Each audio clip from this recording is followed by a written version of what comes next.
your effort, member of the press. I'd like to inform you, for those of you in the marketplaces, you are in a vehicle coming to work or going for lunch, you can join us this platform on SAM TV. SAM TV is streaming us live. You can also join us on WAP TV. LMTV Facebook Live is also streaming the press conference and Front Page Africa. I'd like to also give credit to Spoon TV. Spoon TV is also streaming us live. So wherever you are in the global community, you just remain very glued to your internet and follow the press conference live. It's all Ministry of Defense Affairs. I'd like to invite the Deputy Spokesperson of this government, Honorable Eugene Lamin Fagon, who will do his introductory comment and officially introduce to you our guest for today's press briefing. Minister.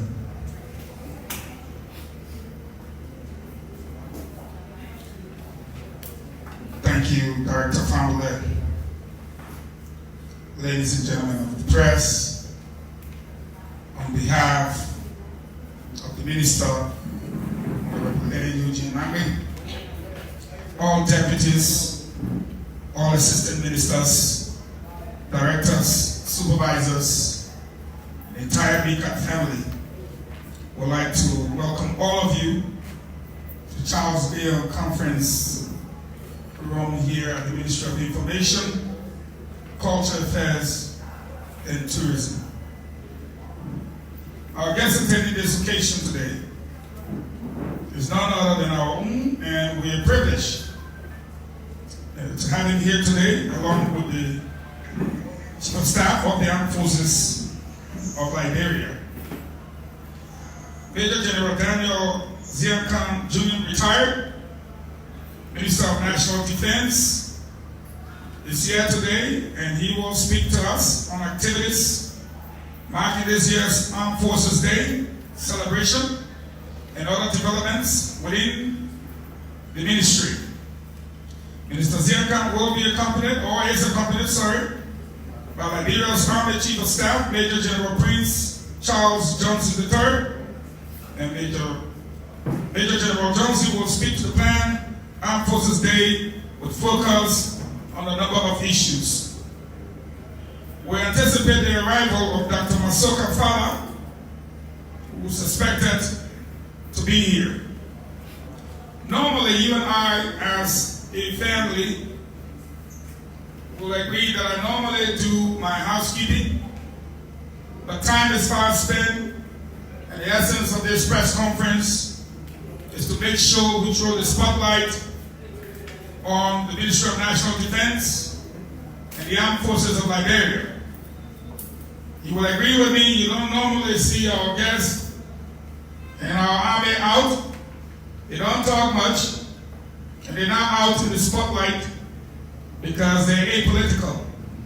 So what we're going to do is we're going to allow them, and I'll do my housekeeping after them, to give you an opportunity to listen to them, and then to ask the questions that some of you may not have been privileged to ask over a year or so. That opportunity now presents itself. Ladies and gentlemen of the press, there are lots of things I have to tell you today. A lot of developments that I have to bring to the foreburner. A lot.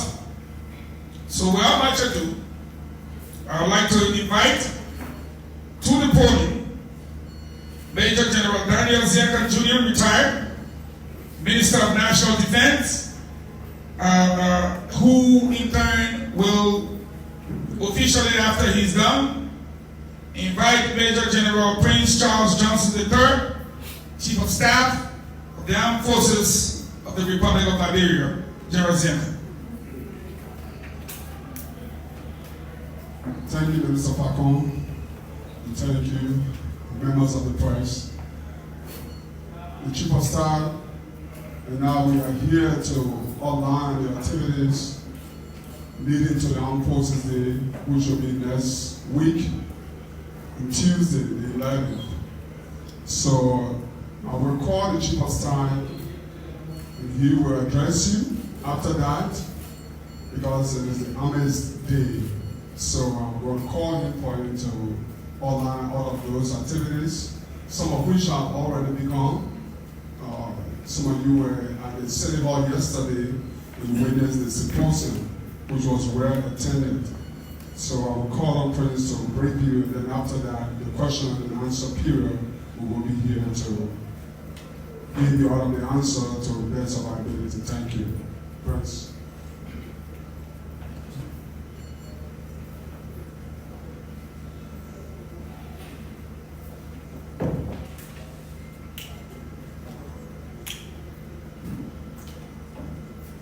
Thank you, sir.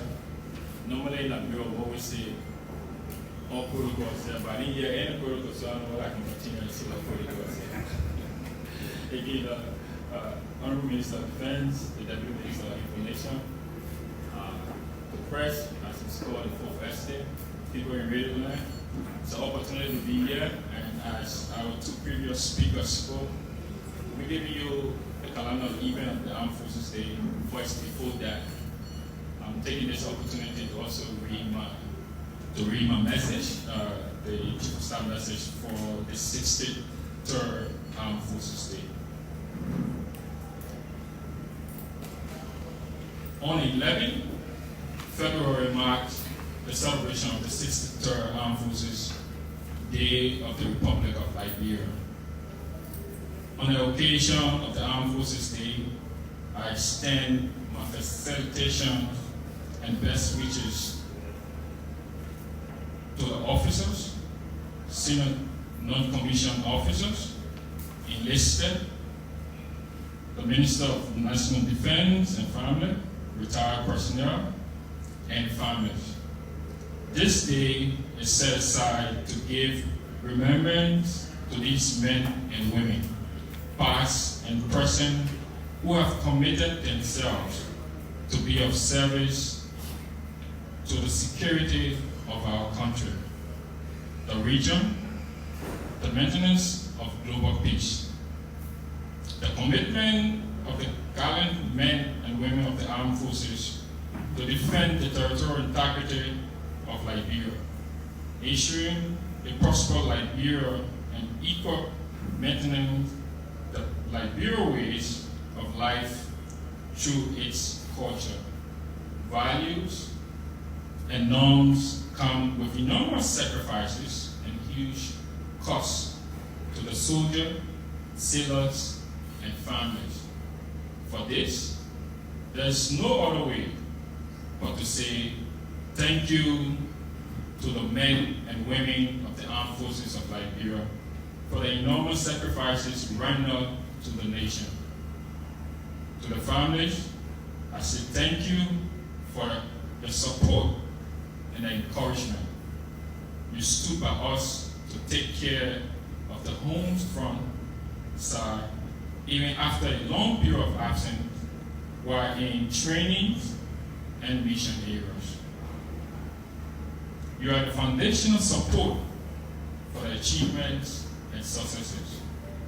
Indeed, we acknowledge that you are part of the history and successes recorded in its contributions to peace and security within and outside Liberia. On the commemoration of this day, there are men who have fallen, soldiers who were injured in service to country and support system, the surveillance staff who have contributed to this noble institution. We do acknowledge you. The Armed Forces of Liberia renders its gratitude and appreciation for your unwavering support and unconditional service to AFL in particular and to Liberia at large.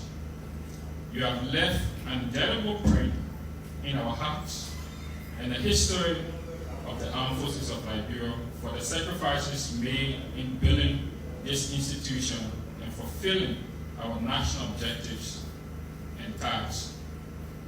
To the bereaved men and women and their families, I express my utmost sympathy and appreciation.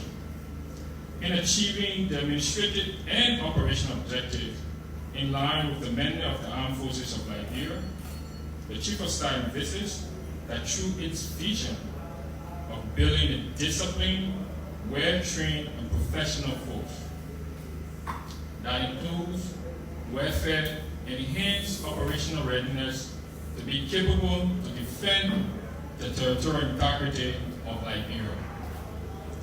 Mission by improving effective leadership, logistics support, and improved welfare for the execution of its responsibility while enhancing the AFL's image as a force for good. We will strive for the implementation and achievement of the overall mandate as indicated in the Constitution of the Republic of Liberia and National Defense Act of 2008. In consonance with the vision, we have always earmarked on providing capacity building for our personnel by soliciting training opportunities from our local and international partners and by institutionalizing local capacity building programs. We are now looking into building the Peacekeeping Training Center and the Non-Commissioned Officer Training Center in Liberia through the assistance of our partners, the U.S. especially. We are ensuring regional cooperation through planned joint security operations with our neighboring countries, with the most recent being the Guinea Armed Forces. The Armed Forces of Liberia contribute to the United Nations mission in Mali, has earned us recognition and appreciation since the deployment of the first platoon in 2013, and has increased to a company to include staff officers.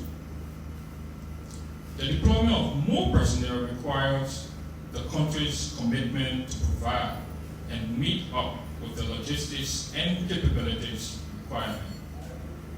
In this, we were able to sign a memorandum of understanding with the United Nations in 2019 and secure an agreement for the provision of capabilities equipment through the U.S. government with Aspira Logistics and Yamasek from Asia. The Armed Forces of Liberia prouds itself in deploying its first defense attaché to the Liberian Permanent Mission in New York in 2019.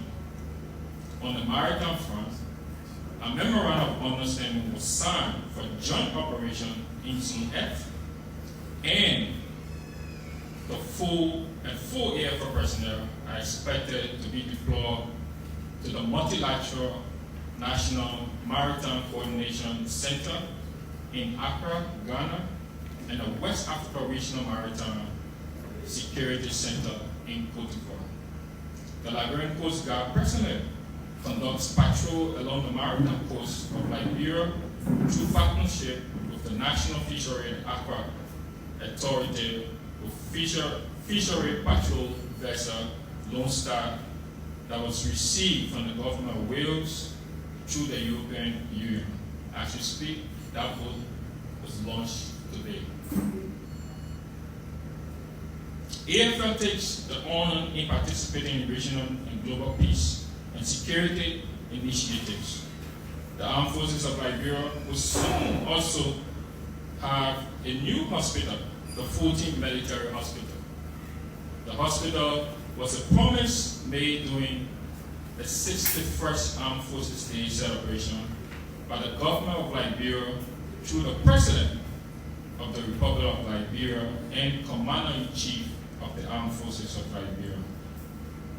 The hospital will contribute immensely to the health sector of Liberia. It will not only be limited to military personnel, paramilitary personnel, and the dependents, but also provide medical coverage for the community and Liberia population. The theme for this year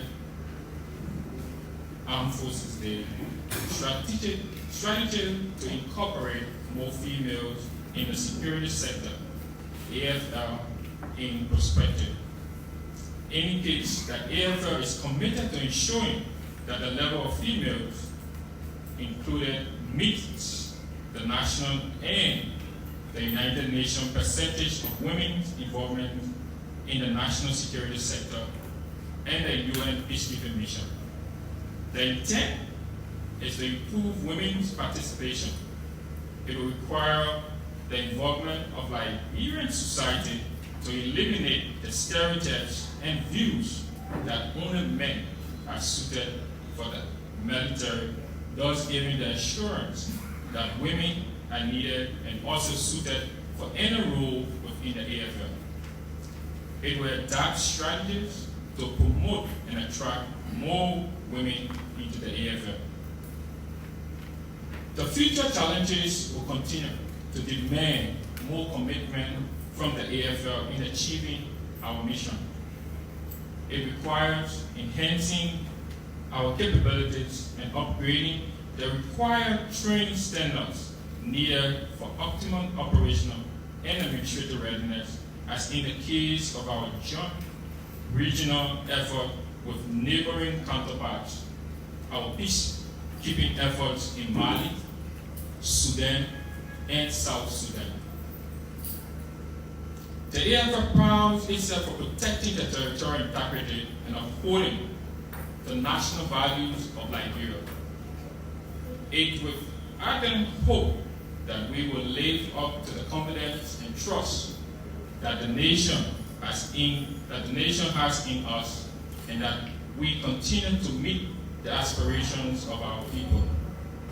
I wish for a happy Armed Forces Day to the working men and women of the Armed Forces of Liberia. Thanks for your service to the people, your country. God bless Liberia, God bless the AFL. I will move on to just giving you, which I know some of you have already received the calendar event, or what is called in your turn, the press kit. Yesterday, we completed the symposium. At that symposium, like I said, our team for this 63rd Armed Forces Day is around strategy to incorporate more female into the security sector, AFL in perspective. We had Associate Judge James Ethel Howard Wolokoli, who served as keynote speaker. And we had a panel of about 11 persons. Tomorrow, we'll be having the Jamaat service. The Jamaat service, which is February 7th, will be at the Star Mosque Rehab Junction. That is on the 7th for our Muslim brothers who are in arms and sisters to be able to go and have a Thanksgiving service with them. On Saturday, there will be 2 programs simultaneously, meaning we will be in Carisburg City. We'll be conducting a medical outreach for more than 800 civilians, our people. At the same time, we will be in the Carwell area doing a cleanup campaign. We have talked to the local leaders in Carwell. We'll be visiting them and we'll be helping them to do cleanup. They'll be joining us.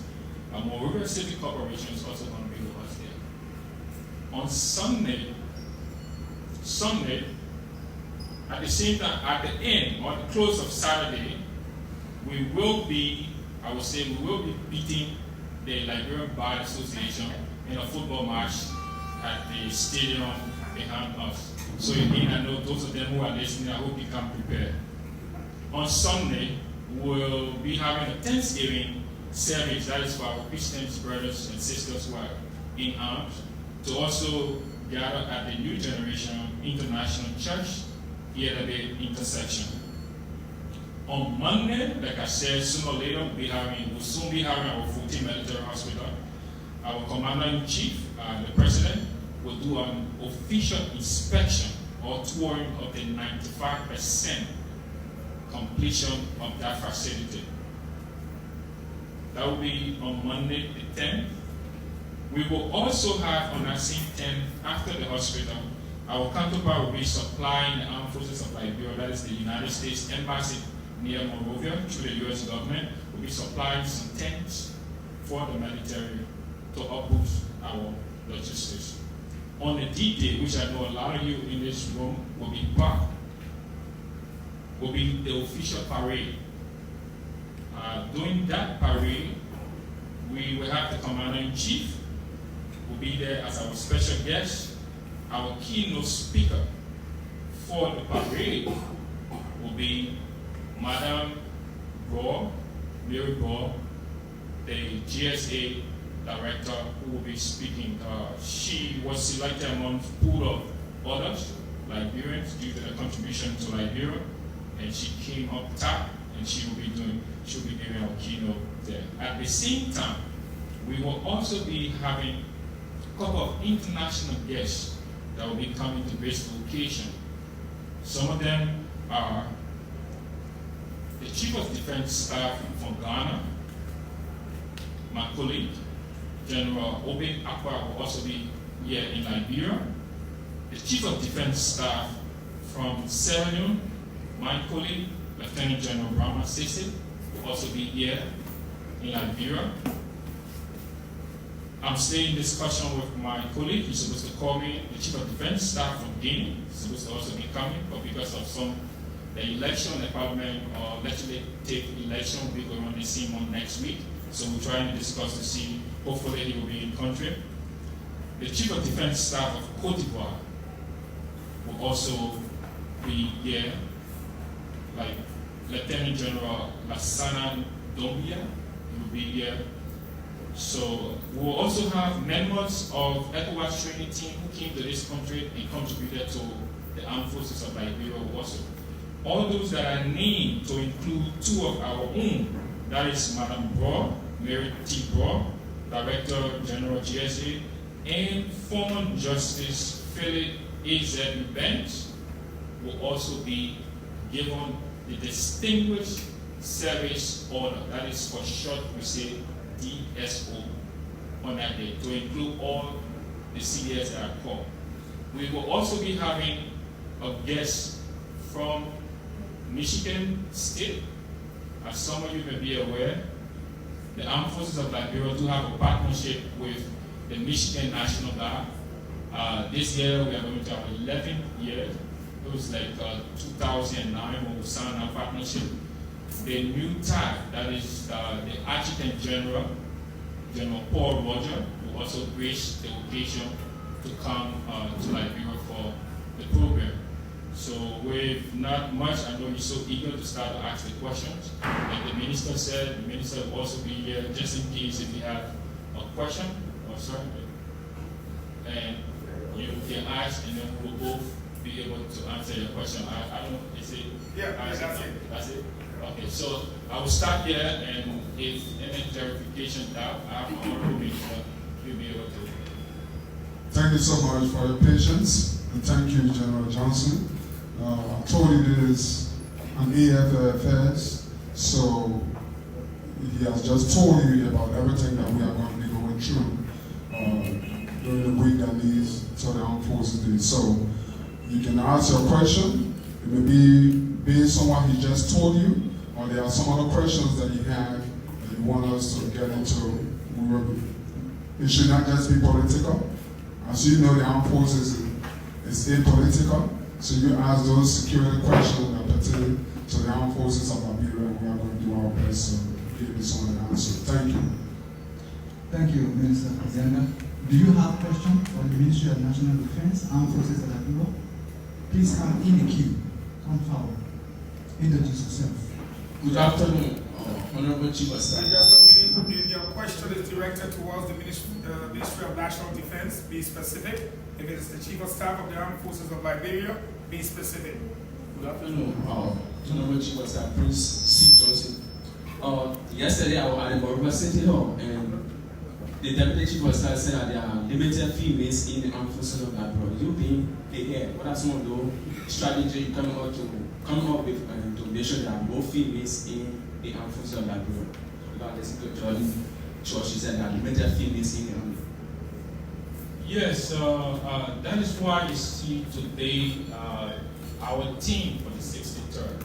Just to give you a history, we started in 2011, 2012 with 8% female in the Armed Forces of Liberia.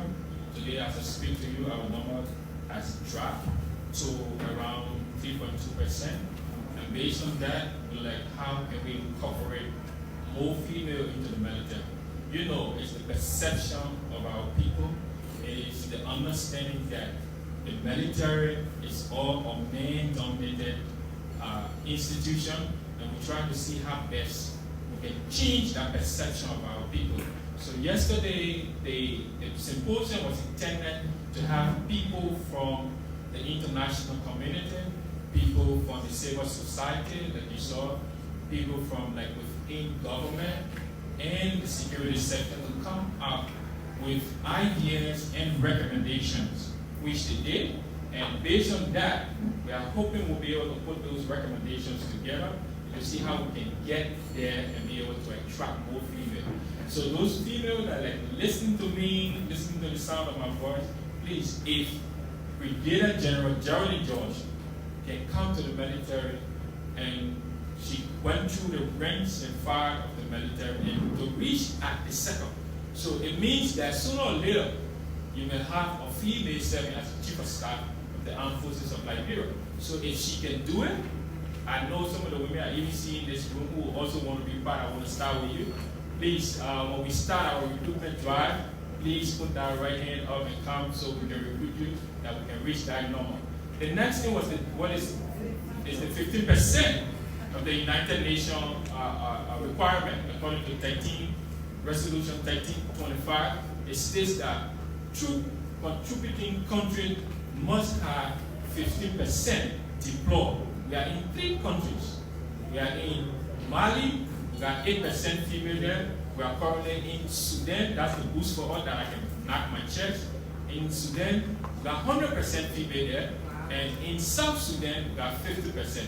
But it's still not it is, if we don't like have more female coming, you find some of these female going like repeatedly, and that would not be good for them. So that's why we try and track. I don't want to tell you where you go, when you get where you go. You know some of the UN people you hire, you know where they will get to.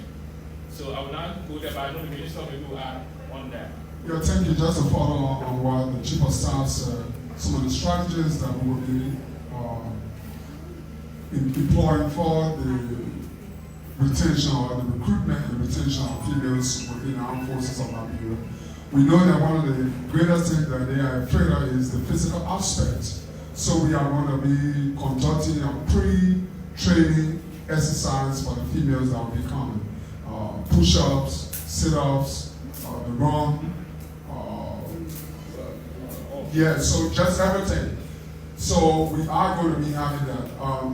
And I just want to tell you this. Since my days in the military, and even the Chief of Staff can attest to that, the studies have shown that there are 2 things that the men will not do more than the woman in the military.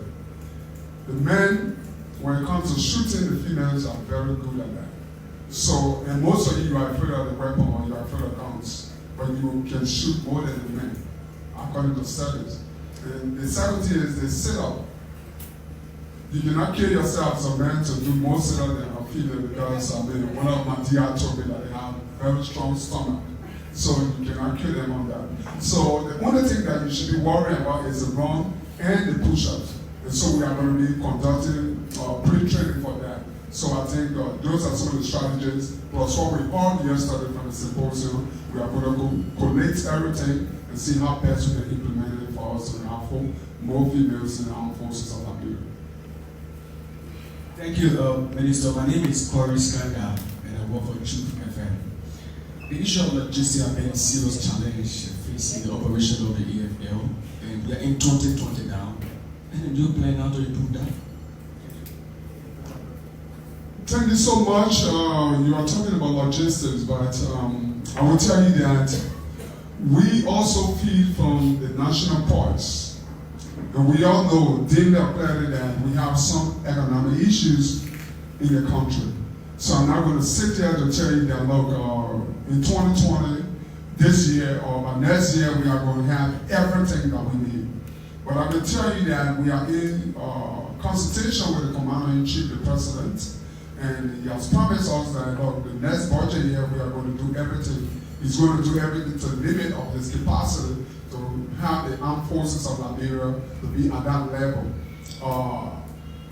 Maybe we will be going up 10 or 20% of what we have now.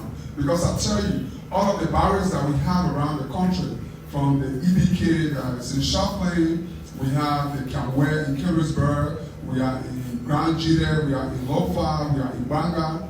All of those barriers need to be, let's say, few. Okay, we need light, we need some electricity.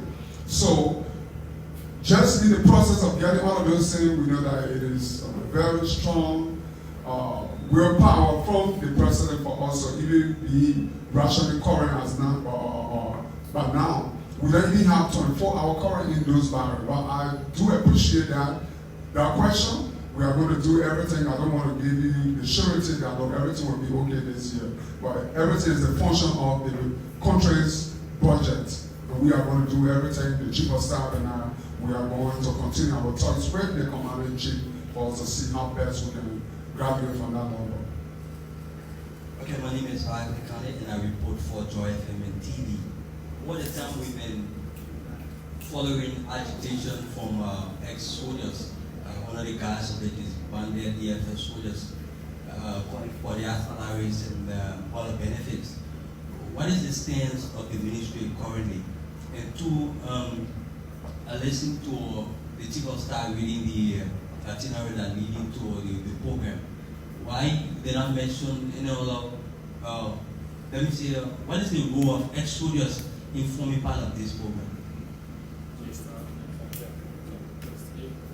Again, like I said in my speech, I mentioned the issue of a veteran, about those past and present, whether you served this army before or not, they will also be celebrated on that day because it's because of their sacrifices that today we are able to take charge of this military. So I know I'll be giving my speech, you will see it written in there, both past and present. So veteran, definitely we hail them, it's because of them that we are here today. Thank you, General. You know, I must say I'm a veteran, so if you didn't talk about the veterans, if you didn't put it in the speech, I would have taken it to task. But I think the day is not just for aptitude officer. And let's not forget, we are talking about Armed Forces Day. When you go to the parade, you see the DEA, the police, the immigration. So it is not just, we are talking about service personnel. So if you serve before, that day is to commemorate your service to your nation. There is no bigger calling or higher calling than to serve the nation.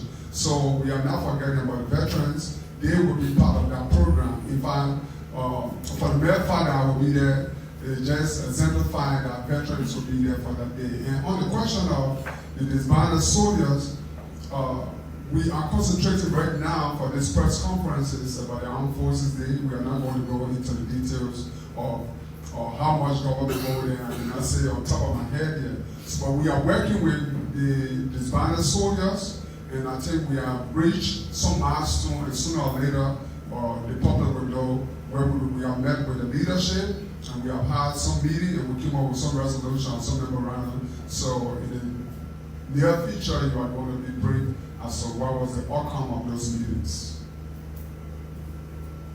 My name is Emmanuel Sheman. I'm the Director of Audiovisual Media and Ministry of Information.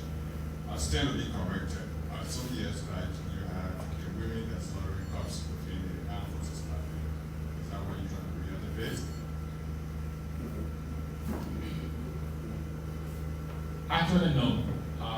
We are in a modern day. I said modern day.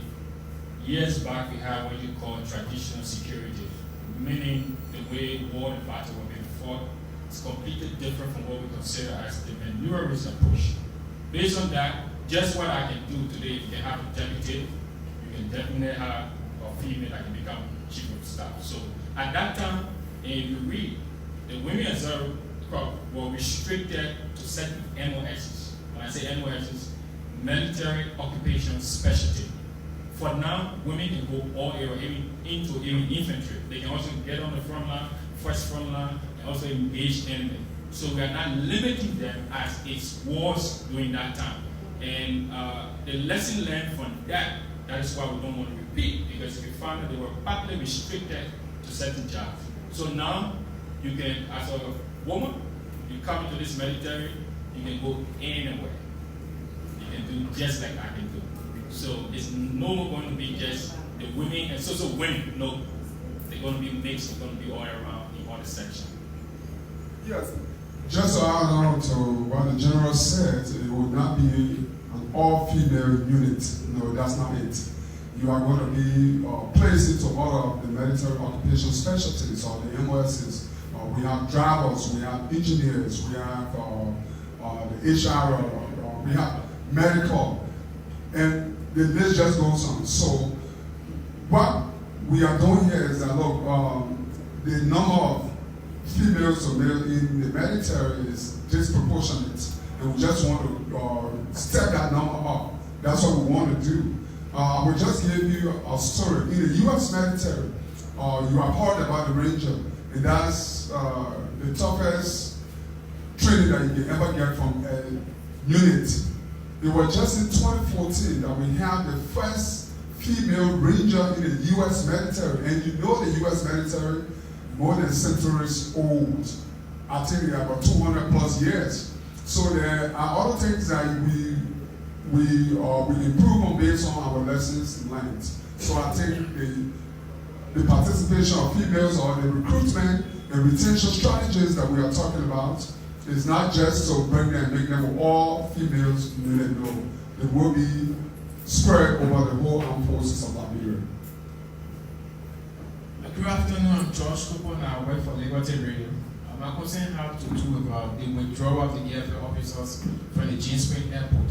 Since they withdrew the officers from the Gene Spring Airport, residents of that community have been complaining about living in fear due to constant attack on them by criminals.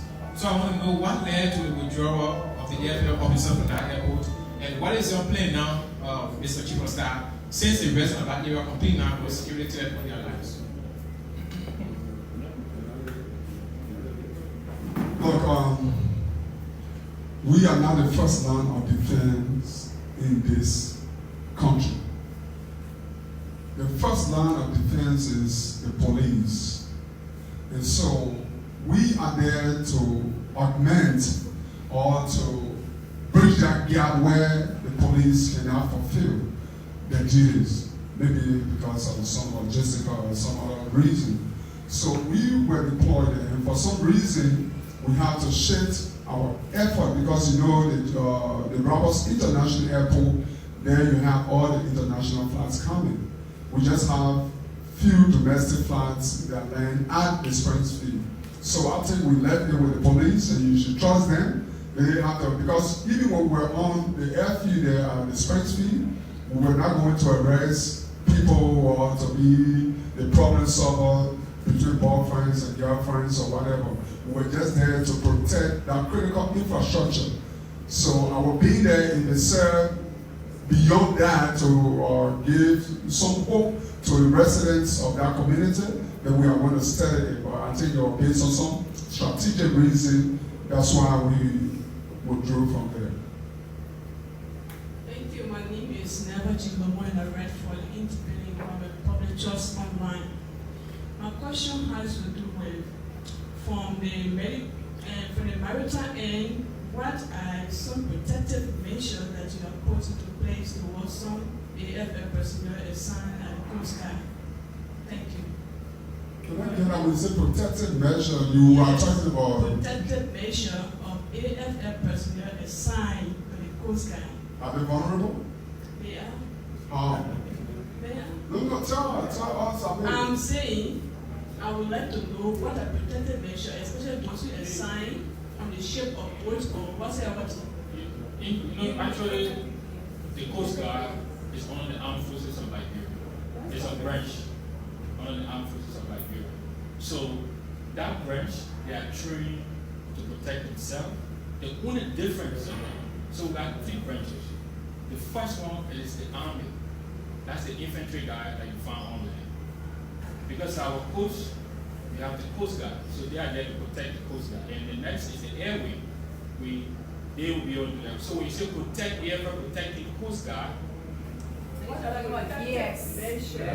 Oh, yes, but then, take attention. Oh, wow. No, since 2010, this institution called Liberian Coast Guard was activated.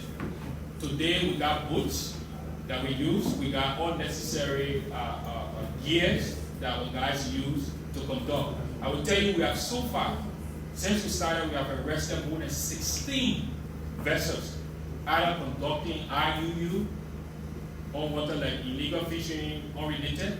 We have also arrested people who have been transshipment, and government through the arrest, government was able to generate more than $6 million. Of recent, you heard about a lot of fishing vessels. Today, it is difficult just to have, because of the collaboration with NAFA, National Aqua Fishery Organization we have. Today, through the European government and the whales, we managed to even have additional aircraft. That is a vessel. Today was just launched, and I think some of you were part of that program there. So we do have the necessary. Are there shortage or difficult challenges? Yes, we are challenged in the issue of some gears and some morning days stuff that we're working with our honorable minister, and he'll be able to, we know with the budget, like he said, he'll be able to support the guy additional.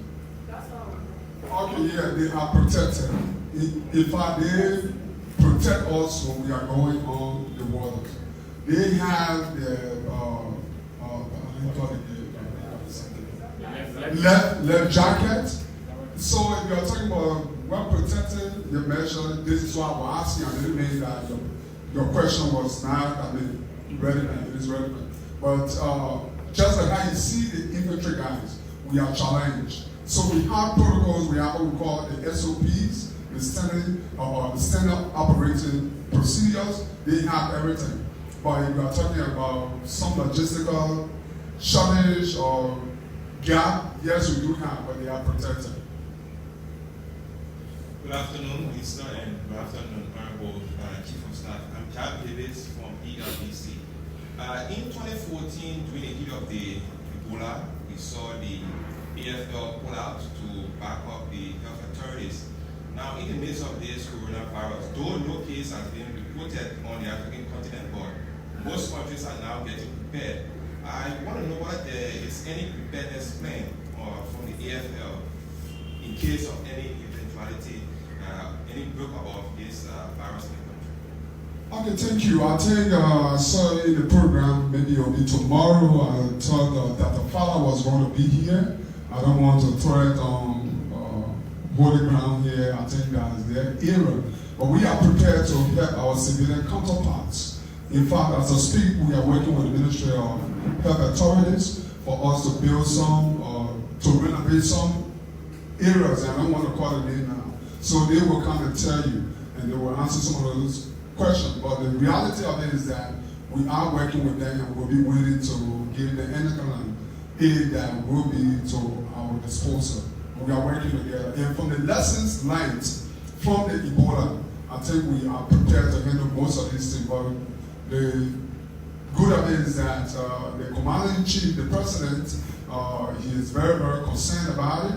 And all of the ministers who, they say, to be a part of their planning committee, they are concerned about it. So the armed forces of Liberia, as I speak to you, the engineering unit and the facility platoon, they are helping the Ministry of Health families for them to get somewhere prepared. And I don't want to break all of it. I don't want to go into the details. They will come and let you know. Good afternoon, Minister Ziankiahn. Good afternoon, General Johnson. My name is William Hammer, and I come from Spoon FM TV. It might probably be a year now since we had an official update from our men who've been serving the foreign nation. Unfortunately, we didn't hear anything about them to the state of the national interest.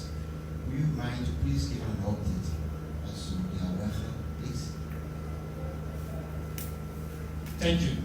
Like I said, in 2019 was a really big boost year for us. I told you we managed to complete the memorandum of understanding for our TCC, that is Troop Contributing Country in Mali. We have graduated from a platoon to now a company in Mali. The welfare there so far, I will tell you, the guys, our 5th batch, just returned from Mali. They have received almost 80% of their salary based on United Nations. So when it comes to welfare, I think those that just returned, if you have the opportunity, I saw Armed Forces Day, some of them will be around. If you want to talk to them, you talk to them. But morale is high for those who return. And I will tell you, even as I stand here in government, like we have completed the issue of our salary. We have received so far our full salary up to January. So welfare is high. But are there challenges? Yes. The minister did talk to you on the issue of electricity. We currently do power generate at the base, and to fuel is a challenge. And working with him, I'm like on him all the time to make sure that we have sufficient fuel to be able to run it. But the guys from peacekeeping, like I said, 2019, we even now into 3 countries. We have extended. We're also being asked to see about the possibility of DRC, but we're still looking at let's be able to complete the issue of Mali, because we are still left with some logistical challenge that we need to mitigate there. So welfare, like for the guys who returning from peacekeeping, is very high. The 6th batch is there. This month is the 4th month in the mission. So it's going well. And we have graduated on the issue of welfare. At times we just look at money or the rooms that are sleeping or the vehicles that are. But I think the Liberian government, and I want to extend my thanks and appreciation to the Commander-in-Chief of the Armed Forces of Liberia, the President. We have graduated from what we call lead infantry, because yesteryears when we are going to battle, you will walk like from here to Red Light. No, we have graduated to what we call the motorized infantry. If we are leaving from here to go to maybe Congo Town, we have procured some armored personnel carriers, and by the help, through the help of the UAE government from the Emirates, they are giving us some 8 armored personnel carriers, the Cougar. So I think we have to talk about force protection too, and not just dwell on the electricity and other things. So I think the welfare, yes, the Chief of Staff said we have some challenges that we have to meet. There are some serious capability gaps that we are looking after to bridge.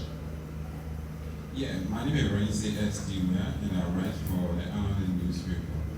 You talk about the level of training that has been conducted at the Armed Forces abroad, because of that the female are afraid to take part in the group or to form the Armed Forces of Liberia. And because of that, you will conduct pre-training. For the benefit of the public, I want to know that whether the pre-training will be done after the recruitment or before the recruitment, and what will be the requirement for the female that will be coming. Okay, it was one of the recommendations that came up in the strategy.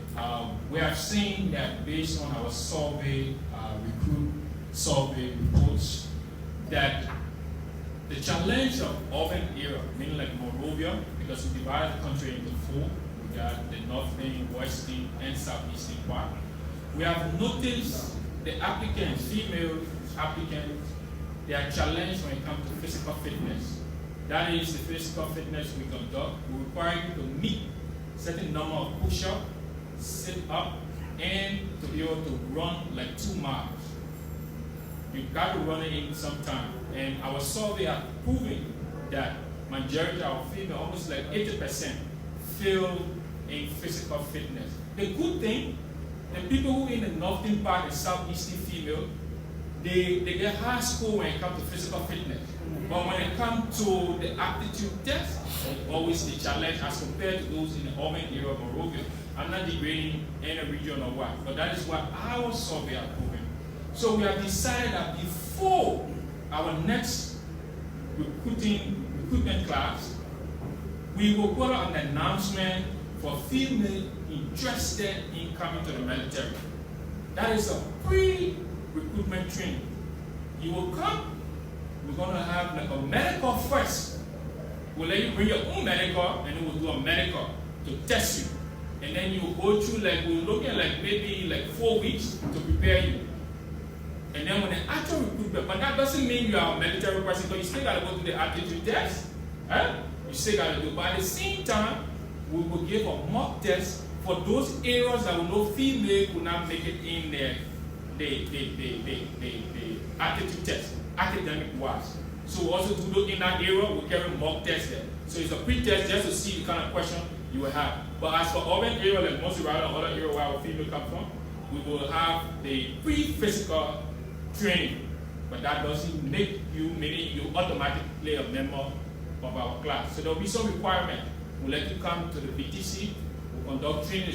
When I joined the military in 2006, I could not give 12 push-ups or even sit up to reach 22.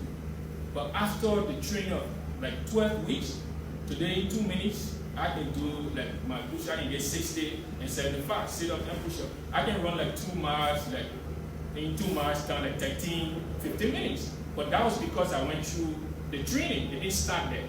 So we also want to give people the opportunity. I know the mill will be sitting saying, but why not just focus? Your time will come.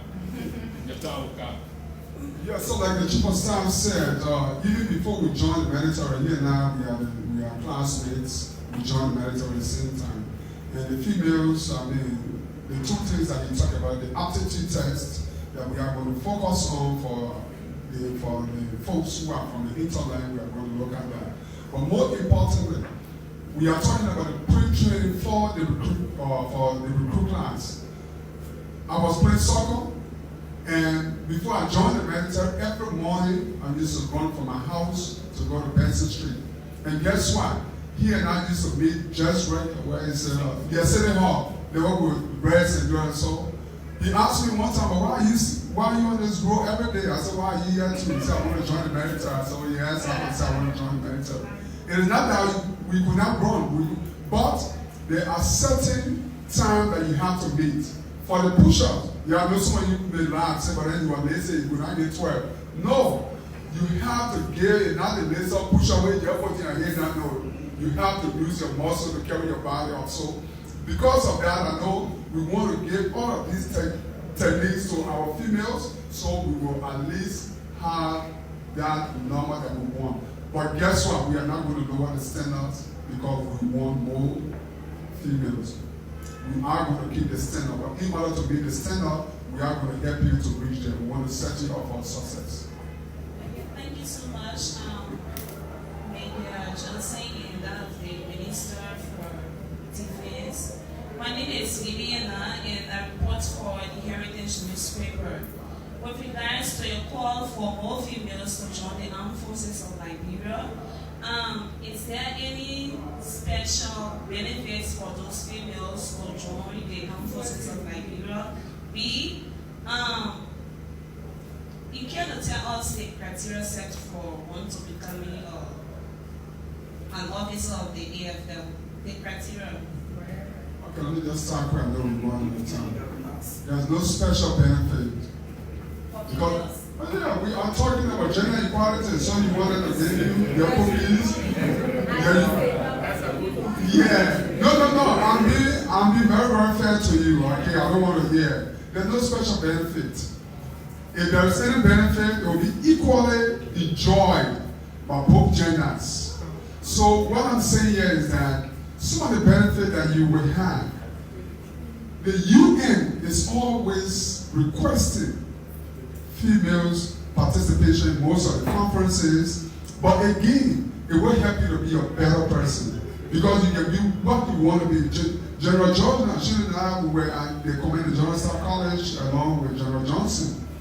And through the armed forces of Liberia, she was able to obtain her master's.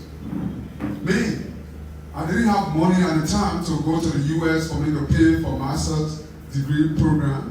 It was through the sea military, so there are a lot of benefits, but if you're talking about special benefit, I don't want to lie to you when you get there, and then you may not see it, say the minister lied to me. You have to earn anything that you are in the military. General George, who have become who she is, if she did not measure up. So when you get there, there's no pampering, no special benefit, no giving you bedtime story. You are going to just go through the same regiment. You know, Vivian, I don't want you to come to the military and women look down on you because we had to reduce the standard just to accommodate you. The guys who said she got fake rent, they had to reduce this. And women, it's also the perception. That's one thing we need to change. Even yesterday, from the symposium, one of our panel said that the access that boys have to education is higher as compared to the female. That is an institutional something we Liberians culturally need to work on to also give female that same opportunity as the boys. They came from that same conference. So we're not going to reduce the standard. We're going to provide you a pre-training requirement that when you come, you'll be able to meet the same standard like the guys. Like he said, he didn't wait for pre, he did his own pre. So you left for yourself to be able to do your own pre-training before coming. Because we were preparing that we'll get there, we don't want anything but failure. I think that's the last question, maybe like the party coming up. Okay, the other one was the issue of recruitment requirement. Okay, you need to be between the age of 18 to 35. You need to be a Liberian citizen. A high school, at least is a high school graduate. We have to do a medical test. That's another challenge in our country. About 60% again fail because of drugs. Because we also test you. Medical. Physically, we have to be prepared. Some people come with a lot of illness that they cannot make it because we want you to come in. So we have to do that physical. You have to do the aptitude test. You have to pass that test. You also have to do a vetting. You go behind you and vet you based on your behavior in the community. Like if you took back during our war and you committed an atrocity or stuff, that human rights record, we also got to review it. We also got to be something that we got to look at. If somebody who's beating domestic violence in the community, we will drop you. We will not take it. So we check all these things. All before you come in. You may be bad before. If you change your camp and we go to the community and they tell us, yes. But it is what you have to go through. If I'm running this about department, like I always tell before the minister close, I always tell people, I had an organization that according to the TRC report had to be dissolved because of the partisan role they played during our conflict. Most times I go and tell people, I apologize if you are victims of my institution, though I was not in the military at that time. I also tell them that, look, we did this, but now it's a force for good. We're trying to project the image of the armed forces that will be citizen soldiers, that when you see us, you will come to us and vote for us.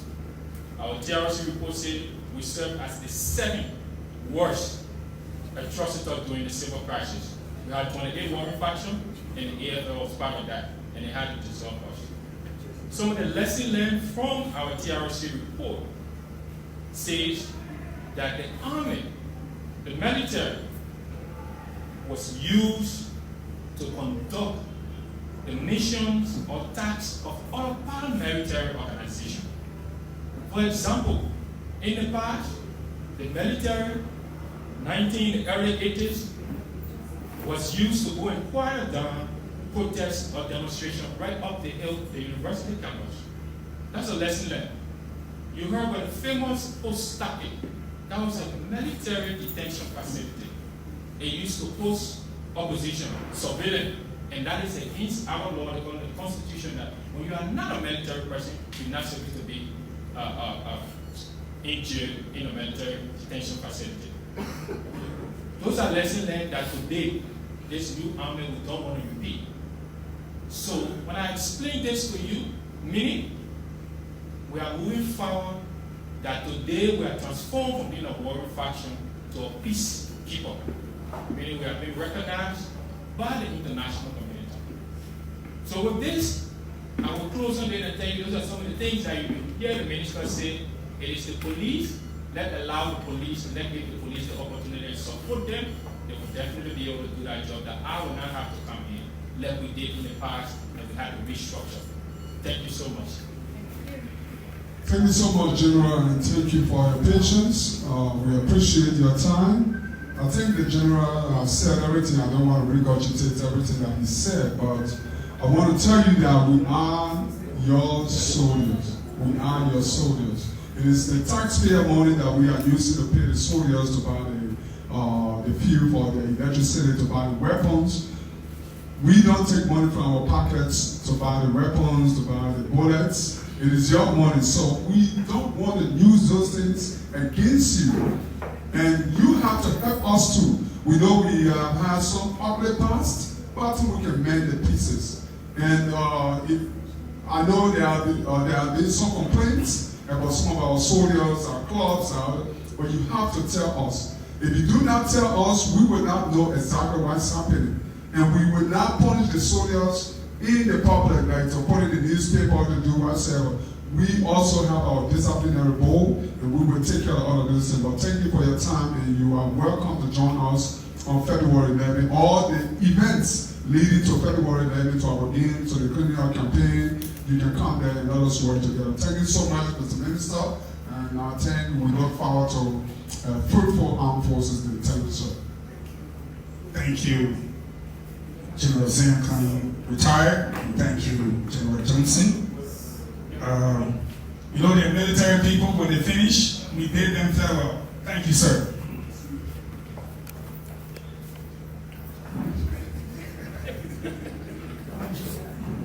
Thank you.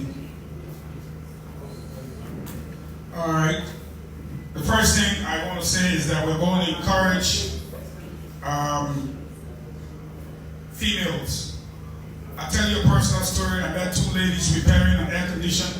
They looked between the ages of about 20 and 22. They were very good at what they were doing. And I was impressed. And I said, how did you come about? They said they graduated from the MPTC, nothing to do, so they were doing something. Well, I've seen nurses who complain of making $75 a month. Well, this is an opportunity. If you are a nurse and you can try something, why not go into the military? With the 14th Military Hospital, you don't have to be fighting at the JFK gate to have a better paying job with the government, because you know the government will not pay below $100. So then you can get paid better in the military as a military personnel with a career of being a nurse. Or you can be in the military and be doing the HVAC kind of job. So if you're out there listening and you have a family member that is a female, that is between the ages of 18 and 35, that is a nurse or a carpenter or something, and they're looking for a job, the opportunity is yours. Imagine if you send out the peacekeeping mission and the UN is saying they need 15% female. You know how much they pay. So we need to take advantage of that. Speaking of some of the opportunities, I'm happy for Armed Forces Day. It's drawing near. But let us do the housekeeping real quick for the benefit of our people out there watching, listening, and eager to know what's happening in the country. The government of Liberia, through the Ministry of Foreign Affairs, announces with profound regrets the death of Liberia's ambassador extraordinary and plenipotentiary to the Republic of Senegal, Her Excellency Madame Mary-Ann Fossum. Ambassador Fossum died Tuesday, February 4th, 2020 at 2 a.m. in Tunis, the Republic of Tunisia, where she had gone to seek medical attention. The late Ambassador Mary-Ann Fossum was a dedicated public servant who served her country and people with distinction in several capacities, including First Secretary, Liberian Embassy in Dakar, Senegal, Chargé d'Affaires, Liberian Embassy, Senegal, so forth. The late Ambassador Fossum joined the Liberian Foreign Service in February 2009 when she was first posted to Senegal as First Secretary and Counsel at the Liberian Embassy near Dakar, a position in which she served with dedication. She will be greatly missed. As a way of improved safety, trade and commerce, the management of the National Port Authority has with immediate effect commenced a 24/7 dredging of the free port of Monrovia. The exercise started since Tuesday, February 4th,